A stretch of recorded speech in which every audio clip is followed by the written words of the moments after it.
Crime and Punishment by Fyodor Dostoevsky. Explore the psychological and spiritual consequences of a crime. Crime and punishment begin when a young man called Rodion Raskolnikov walks out of his tiny St. Petersburg apartment on a sweltering July evening. He is in a state of hypochondria, an irritable, strained condition resulting from a long period of isolation. As he leaves, he successfully avoids his landlady, who scares him. But how can he still be afraid of her when planning something like that? Dostoevsky doesn't immediately identify the thing that Raskolnikov is planning, but we eventually find out that it's a murder. This deed and its consequences make up the book that is Crime and Punishment. But this is no simple whodunit. Instead, it's often described as a whydunit, an exploration of why Raskolnikov becomes a murderer rather than precisely how he does it. As is typical of Russian novels, Crime and Punishment is lengthy. For the sake of brevity, we'll stick to the most iconic scenes and characters. Along the way, we'll explore the psychology of Raskolnikov as well as the key philosophical insights before the crime.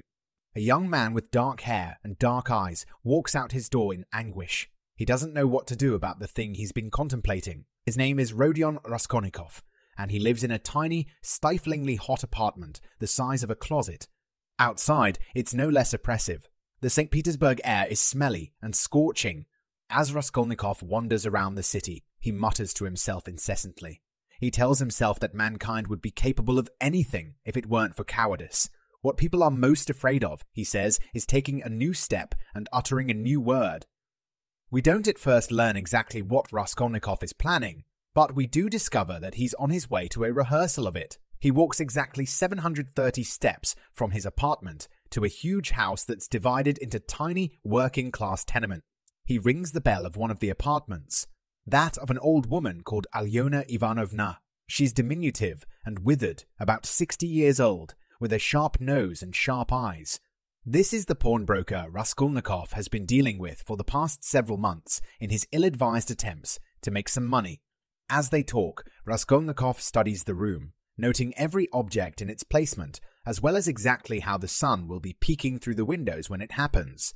They haggle over the price of a watch that Raskolnikov has brought. Alyona gives him a bad deal, then he bids her goodbye and tells her he may be back in a day or two.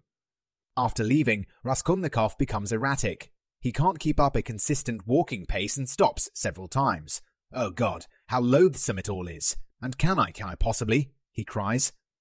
An intense sense of repulsion overcomes him. As he walks around in this state of agitation, Raskolnikov finds himself at a tavern. He has never actually been inside a tavern before, but after a month of isolated wretchedness, he suddenly feels a desire for company. There, he meets Marmeladov, a retired clerk. Marmeladov engages Raskolnikov, philosophizing and telling him the story of the last few months of his life. He squandered all his money and become an alcoholic. He even sold his own wife's stockings in exchange for a drink. His eldest daughter, Sonia, has had to become a prostitute to support the family. Marmeladov is too drunk to make his way home alone, so Raskolnikov accompanies him. Before he leaves, he puts some money on the Marmeladov's windowsill. There's a lot going on in this part of the story, even though we've just begun. For starters, we're getting a sense of Raskolnikov's character. In Russian, the word Raskolnik means schism. This is a hint that Raskolnikov will constantly be torn between two different aspects of his nature. We've already seen these in action. On one hand, Raskolnikov clearly has ruthlessness, coldness, and pride about him. We also know he's planning to commit some yet unnamed but terrible deed. On the other hand, Raskolnikov has also shown himself to possess great kindness and empathy. We saw this when he gave Marmeladov money, despite his own deep poverty. Clearly, Raskolnikov is no psychopath. He's capable of remorse. At this juncture, we also see the different forces that have been influencing Raskolnikov's behavior. A major one is his isolation. Being alone in his room has plunged Raskolnikov deep into thoughts, abstractions, and theories instead of the real, physical world. On top of that, his poverty, tiny apartment, and the St. Petersburg heat have increased the sense of psychological oppression and hypochondria he feels. Dostoevsky believed that city environments had a noxious effect on the soul, despite, or perhaps because of, being a St. Petersburg resident himself for almost 30 years. Finally, we also get a first taste of Raskolnikov's philosophy surrounding the thing he's planning to do. He says humanity's greatest obstacle is cowardice, and that people must be bold enough to take new steps and utter new words. Maybe he believes himself to be one of these people. The crime. The next day, Raskolnikov contemplates visiting an old university friend. But no, he will visit him after it instead. These renewed thoughts of it send Raskolnikov into a fit of anxiety. He wanders into a tavern and downs a glass of vodka. The alcohol hits him hard, and he falls asleep in some bushes. There, he enters an intensely vivid and horrible dream. In the dream, Raskolnikov is back in his childhood village. He is about 7 years old. A crowd is gathered near a tavern, and outside of it is a large horse-drawn cart. The animal pulling the cart is thin, ragged, and obviously strained. Out of the tavern bursts a group of big, drunken peasants. They begin shouting for everyone to get into the cart. The peasants' leader, Mikolka, seizes the horse's reins and begins to whip it, crying that he'll make the horse gallop. People begin to pile into the cart, laughing and cracking nuts and yelling.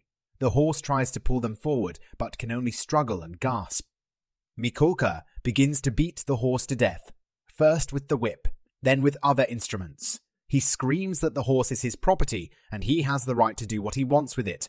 Other peasants join in, and the horse eventually totters to the ground and dies. Raskolnikov runs through the crowd and up to the horse, puts his arms around its neck, and kisses it all over its face. He tries to beat Mikolka, but then he wakes up. Raskolnikov feels utterly broken when he awakes. He reflects on what he's about to do. "Good God," he cries.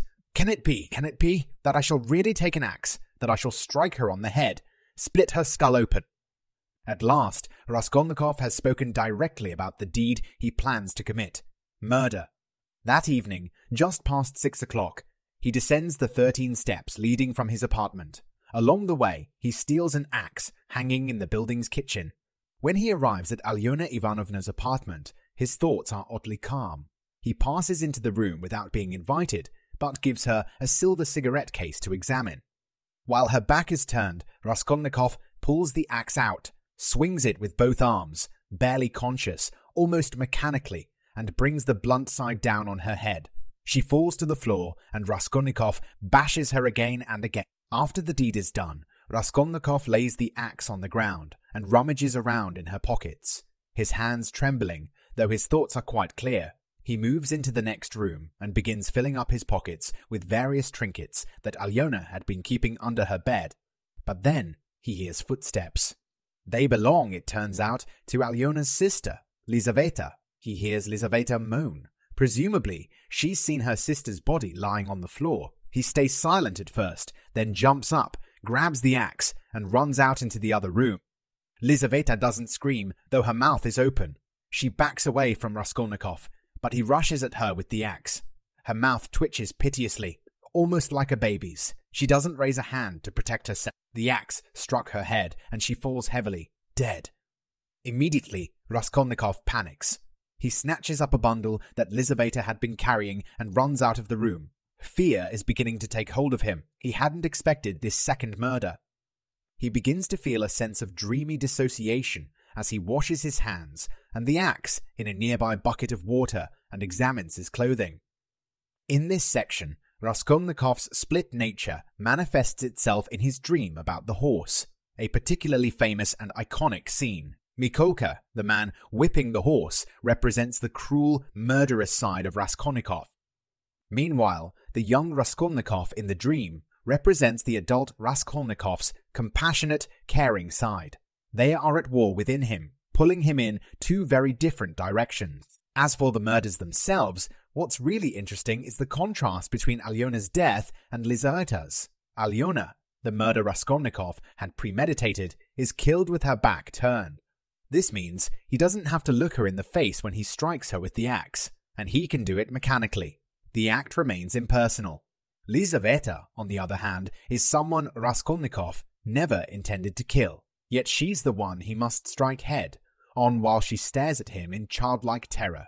Raskolnikov could justify Alyona's murder by thinking of it a killing of it as the killing of a miserly pawnbroker. But Lizaveta's death is nothing less than the murder of an innocent. It's through Lizaveta's murder that Raskolnikov truly realizes the magnitude of what he's done. The punishment. The night following the murder, Raskolnikov tosses and turns restlessly in bed. When dawn breaks, he becomes feverish when he remembers everything that happened. He realizes he never shut his door, removed his clothes, or hid the items he stole from the pawnbroker. He wonders whether he's going mad, and whether his punishment is already beginning. Later that day, Raskolnikov receives a summons to the police station. When he gets there, he finds out it's not related to the murder at all. His landlady has simply reported him as a debtor. Raskolnikov hasn't been paying his rent. During questioning by the officer, Ilya Petrovich Zametov, Raskolnikov is cantankerous and slightly delirious. Eventually, a strange feeling comes over him. He realizes he doesn't care what anyone there thinks of him. He even feels revolted. There is a distinct sense that, even if the whole room were filled with his loved ones, rather than police officers, he'd still feel empty in his heart. A sense of everlasting, agonizing solitude and separateness begins to form within his soul. Shaken, Raskolnikov returns to his room, gathers the stolen goods, and buries them under a large stone in a random courtyard. As he walks, he lurches between extremes of emotion. Unbearable joy after burying the stolen goods, bitter confusion as he realizes how erratic his own behavior is, then intense repulsion and hatred of everything surrounding him. Suddenly, Raskolnikov realizes he's standing outside of his friend Razumihin's house, the same person he thought of visiting prior to the murder. He goes inside, but is suddenly choked with rage and tries to leave. Razumihin ushers him back in, and Raskolnikov explains that he came to see Razumihin because he's kinder and cleverer than anyone, but now he wants nothing and no one and asks to be left alone. Razumihin calls Raskolnikov a madman, but is nevertheless accommodating, encouraging him to stay and even offering him some translation work.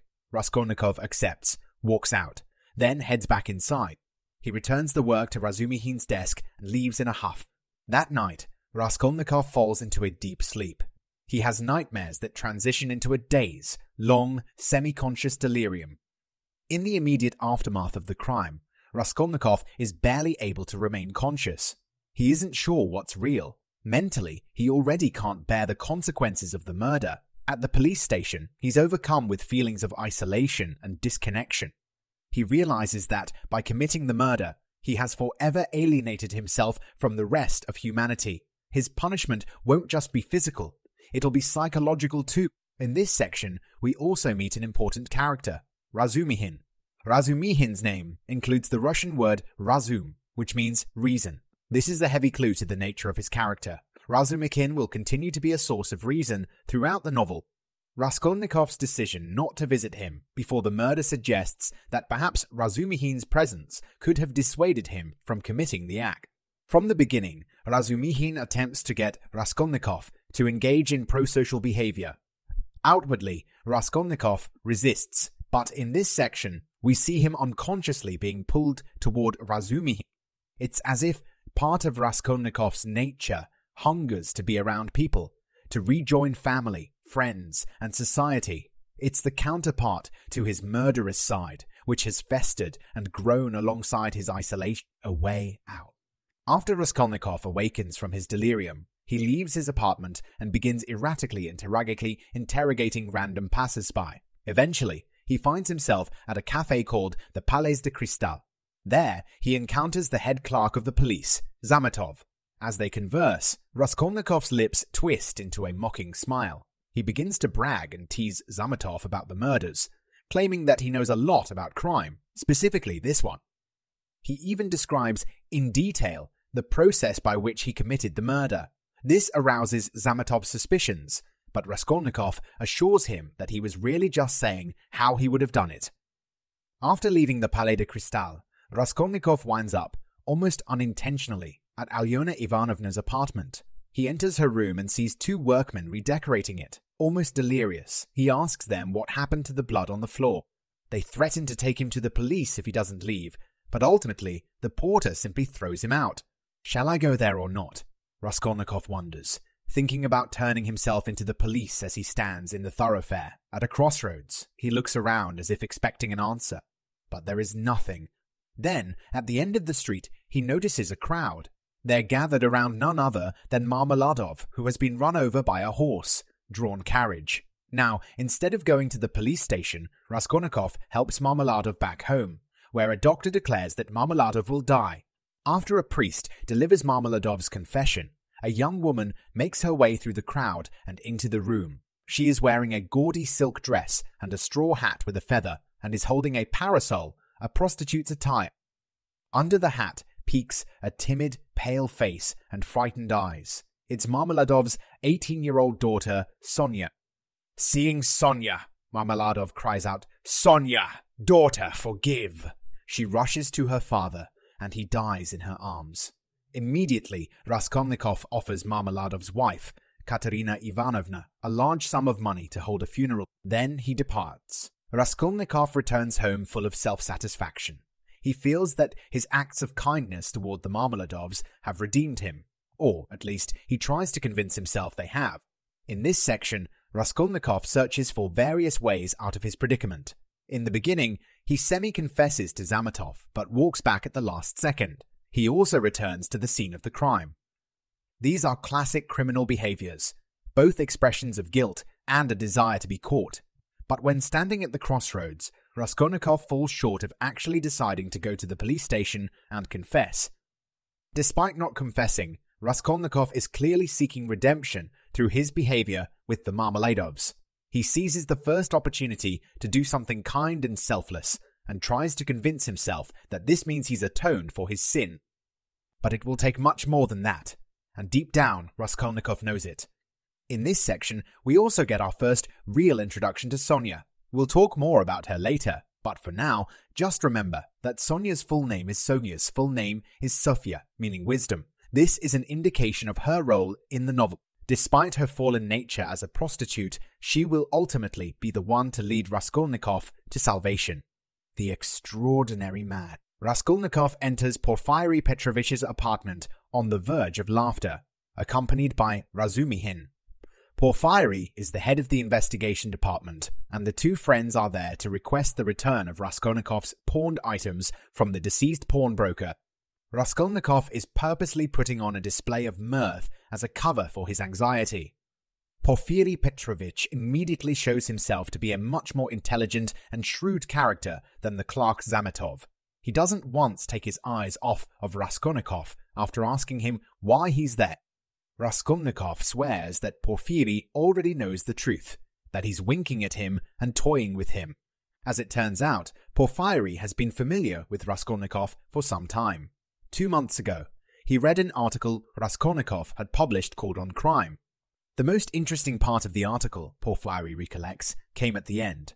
Raskolnikov suggested that there are certain people who are superior to the rest of humanity. As such, they have the right to commit crimes. Raskolnikov clarifies, these extraordinary people have the right to transgress the law, but only if doing so is essential to the fulfillment of their ideas or for the benefit of all humanity. Say Newton's discoveries couldn't have been made without sacrificing people's lives. Newton would then have had the right to eliminate them. When they're finished at Porfiry's and Raskolnikov is back home, he is feverish once again. He frets about Porfiry and tries to convince himself that Alyona's life really was worthless. Yet he also begins to question himself and his theories. Was he really the sort of extraordinary man he'd written about in the article? Raskolnikov's article on crime is of great philosophical importance to the novel as well as to the history of philosophy. This is because Raskolnikov's idea of the extraordinary man closely resembles later German philosopher Friedrich Nietzsche's idea of the Übermensch or Superman. Nietzsche, like Dostoevsky, explored the concept of nihilism, a theory that developed in Russia in the 1850s and 60s. Essentially, nihilism advocated the idea that there are no objective moral truths and that traditional bonds of family and society should be rejected. Dostoevsky believed that nihilism was extremely dangerous. According to him, in the absence of a guiding moral system, such as Christianity, humanity could use logical, utilitarian arguments to justify pretty much anything, including murder. Similarly, Nietzsche believed that nihilism would destroy all morale and religious convictions and lead to a moral crisis. But in the midst of this crisis, the Übermensch would arrive on the scene. The Übermensch would, unlike other people, be able to create his own morality. In doing so, he would model a new system of values and save people from the crisis. Nietzsche intended his Übermensch to be something positive, an ideal to strive for. Dostoevsky, however, saw this as a dangerous concept and tried to refute it through the negative example of Raskolnikov, who believes himself to be a type of Übermensch. Raskolnikov's mistake is neglecting his human nature, his innate conscience. He thinks that he can act based on logic alone, thus proving himself extraordinary, but his emotional turmoil suggests otherwise. For Dostoevsky, there's a big difference between simply theorizing about moral boundaries and actually violating them.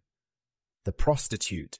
After an emotionally charged conversation between Raskolnikov, his mother, his sister, and Razumihin, Raskolnikov makes his way to Sonia's apartment. He asks after Sonia's mother, Katerina Ivanovna. Sonia quickly becomes flushed and anguished as she defends her mother in spite of her mother's madness.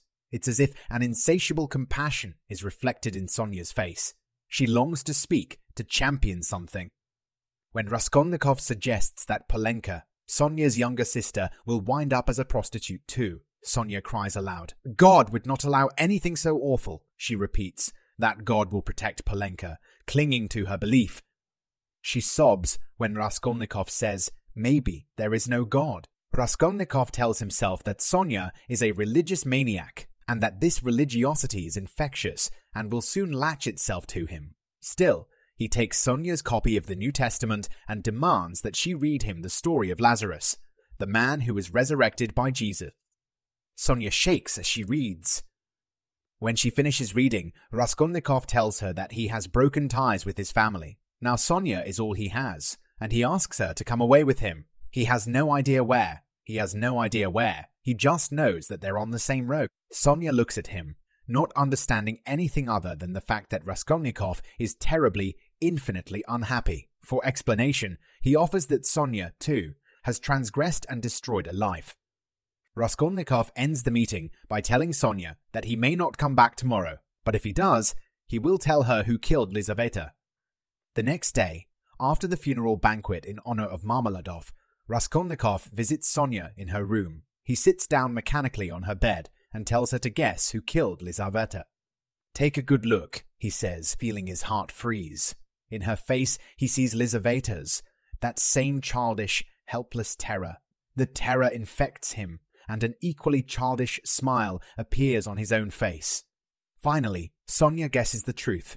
She seizes both of Raskolnikov's hands and stares at him, then jumps up, wrings her hands and sits back down beside him. What have you done? What have you done to yourself? She says in despair, embracing him. Sonia promises that she will never leave him and asks him if he has a cross. She gives him her own and then decides she will wear one that belonged to Lizaveta. Together, Sonia says, they will suffer and bear their cross. Raskolnikov will confess his crimes. A common archetype in Dostoevsky's works is that of the saintly prostitute. In this case, Sonia. Despite being a prostitute, Sonia is meant to be seen as the most virtuous character in the novel. She sacrifices herself for the good of her family with her seemingly endless compassion. This compassion extends to Raskolnikov, who she pities when he reveals that he is the murderer. She promises to follow him to Siberia, where he will be sent when he confesses. Sonia represents the suffering of all humanity, the unjustness of fate. She is also the embodiment of blind religious faith in the novel. Whereas Raskolnikov's faith has become a twisted, utilitarian ideology, Sonia's faith is in God alone. She does not sequester herself in her apartment with the pories and abstractions. She simply feels and believes. Despite these differences, she and Raskolnikov do share a kinship. They are people who have fallen in different ways and must suffer as a consequence. But perhaps, as the story of Lazarus suggests, they can each rise once again. The confession. After deciding to confess, Raskolnikov begins something of a farewell tour. First, he goes to visit his mother, then his sister, and finally Sonia. There, he retrieves his cross, and Sonia has him say a prayer. Raskolnikov doesn't know why he accepts, but he does. Finally, Raskolnikov heads toward the police station. On the way, he takes a detour to the Haymarket. He remembers that Sonia told him to go to the crossroads, bow down to the people there, and kiss the earth. Suddenly, he feels his misery and anxiety spread throughout his body, softening everything within him, and he falls to the ground on the spot. Immediately, Raskolnikov's actions are met with laughter and jeers from onlookers. He gets up and continues walking to the police station. He sees Sonia following him from 50 paces away and is assured, once and for all, that Sonia will follow him to the ends of the earth. With renewed conviction, he enters the police station but almost leaves without confessing. Again, he sees Sonia looking on, pale and horror-stricken. He stands still for a minute, grins, and walks back into the station, his lips white and his voice broken. He confesses to Zamatov, the head clerk. "It was I killed the old pawnbroker woman and her sister Lizaveta with an axe and robbed them."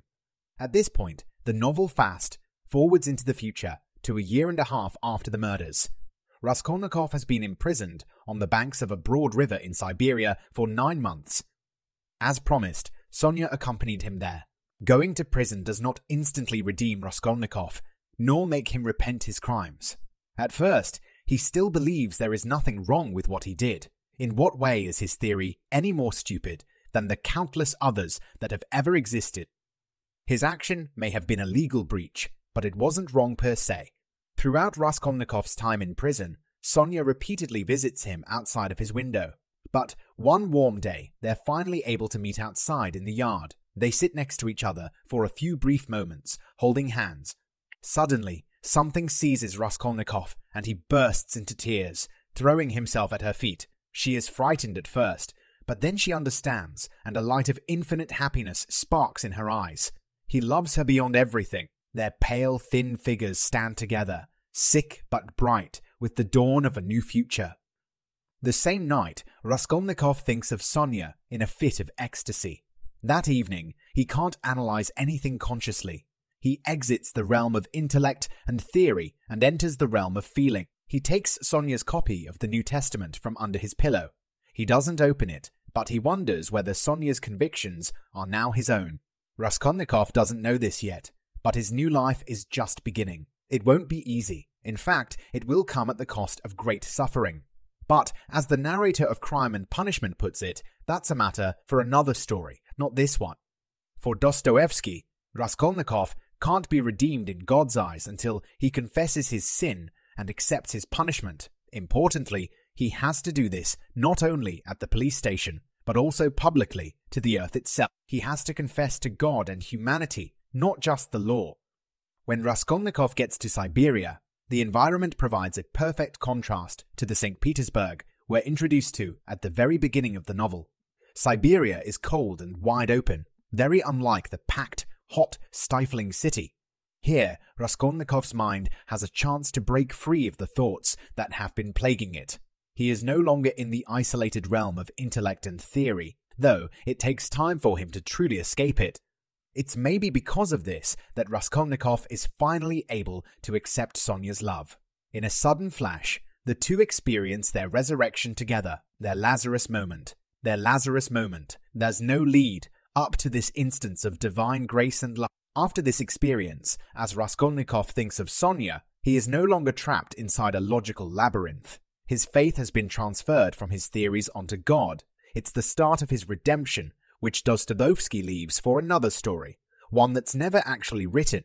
Final summary. A young man named Rodion Raskolnikov comes to the conclusion that he has to kill an elderly pawnbroker, believing it will prove he's an extraordinary man, superior to the rest of humanity.